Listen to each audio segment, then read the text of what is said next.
And beloved, I'm telling you, we have had everything that you can imagine. And they blame me for it. See. I'm not boasting. I'm saying, I'm trying to let you see where we're at. One of the local pastors said he hoped somebody would run over us while we're on the street. And he said, let me rephrase that. I wish they would get saved and then somebody would run over them while we're on the street.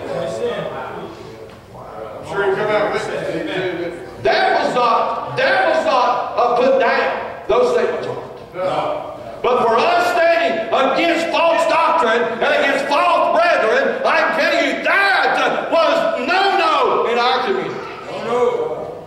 It spread all abroad. And preachers let me know in Kentucky they'd heard about it.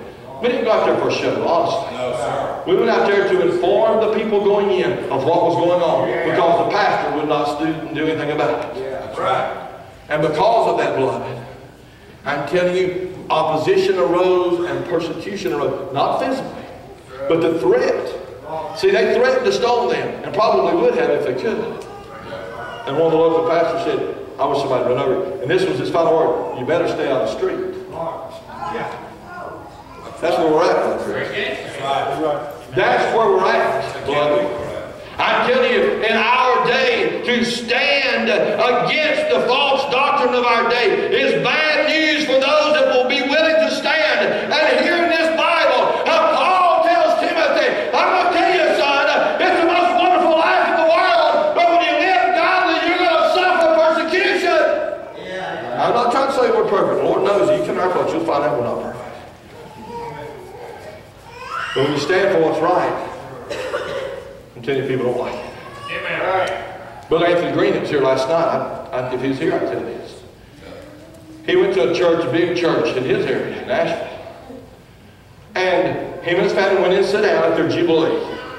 And he said, the song leader got up and said, all right, now, we're going to sing a song. And they was doing a Hawaiian hula dance. And all the other preachers was doing the Hawaiian hula dance. Brother Green said, I told my family, just sit real still.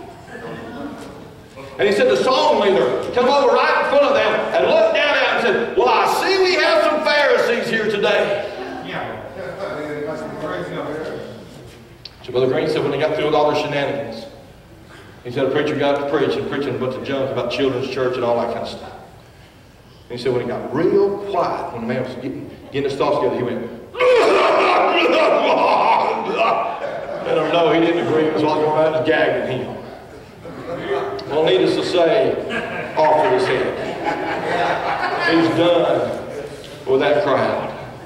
That's the crowd. That's the crowd that had a fundraiser at Harris Casino up in our area. That's the crowd. That's the crowd, Ralph Jr. Same as the rest of the crowd. Yeah.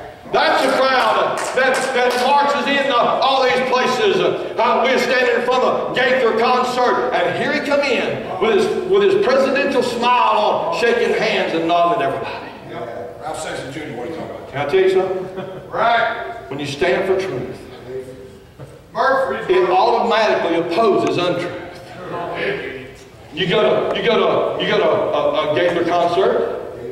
And all those people claim to be Christians, you know, they're going in. You can tell by the way they're dressed. And we say, well, we just thought you liked a little bit of preaching with your singing. Thought you liked a little bit of preaching with your singing. But I tell you, we received more opposition there than we do a Hank Williams Jr. concert. I'm just telling you something, we're just telling the truth. We're not saying anything wrong. You go to we went to a David Jeremiah presentation, whatever it was. Yeah. And the security man came out there and said, what y'all got in mind? So we got in mind to preach the truth. That's all we got in mind. We had men going in there with long hair and earrings, and they just loved David Jeremiah. Sure. Well, if he'd preached the devil out of that crowd, they wouldn't be coming in there loving me. Yeah. But they know they can go right in there with their long hair and their earrings and not feel one bit condemned and not feel one bit guilty and come out and say, boy, we've heard from God. No, they have not. No, they have not. That's right, Brother Sam, you know it. Can I tell you? Can I tell you? Listen to me. I know you other men go straight street. Now, you know all about that stuff. I'm not trying to say anything that you don't already know, but I'm simply saying this. That as we try to stand for truth, if we simply do it in the confines of our home and churches, and we simply try to live the life. Ain't that sweet? That sounds all warm and fuzzy.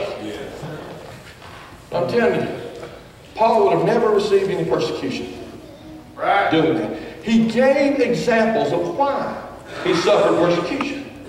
And when you stand for the truth, it automatically opposes untruth. And beloved, I'm telling you, we're living in a day when preachers will not do that. God help you, missionaries. You're going to go into cities that are 95% Catholic, perhaps, or some other way. You're going to have to stand against that garbage. It's not enough. It is not enough to simply get a little building somewhere or be in your living room and just preach the truth to whoever comes in. That's not enough. You must proclaim the truth, even if it's in opposition to what they believe. And Paul here is saying to them, he's giving them example of what it is to live godly and suffer persecution. That's the context of that passage. That's right. We have a church in our area that is the most accepted church, I suppose, in the independent, fundamental, crowd. One Valentine's Day, I think it was Valentine's Day, about 4 or 5 years ago, they had a beauty contest at their Valentine's banquet, and the men dressed up like women. What's the name of that? And I'm talking about the whole 9 yards, undergarments and everything. Don't be scared. And, sir? What's the name of that? Rudy Smith is the man of the day. How about that? Old Rudy, too. Now, I heard later that he said, I wish I'd never done that. I heard later he said, well, we shouldn't have done that. But he did it. Now, I'm telling you, friend, well, we have men of high esteem that don't have enough guts. If a member did come up and say, oh, preacher, I think it'd be good if we had the men dress up like women and have a beauty contest. If he don't have enough guts to say, we're not doing that here, he ought to get out of it, friend. But if you say something about it, oh my. See, if Paul had been there that day, he said, well, everybody does things different. And he's a good brother. He's a King James Bible. He believes in shouting a little bit, and just let everything go, and some of these guys, their daddy was a great monarch, of the faith, and you can't say nothing about them. Oh yes, Paul would have said something about them. Yeah, right. Paul would have simply proclaimed the truth.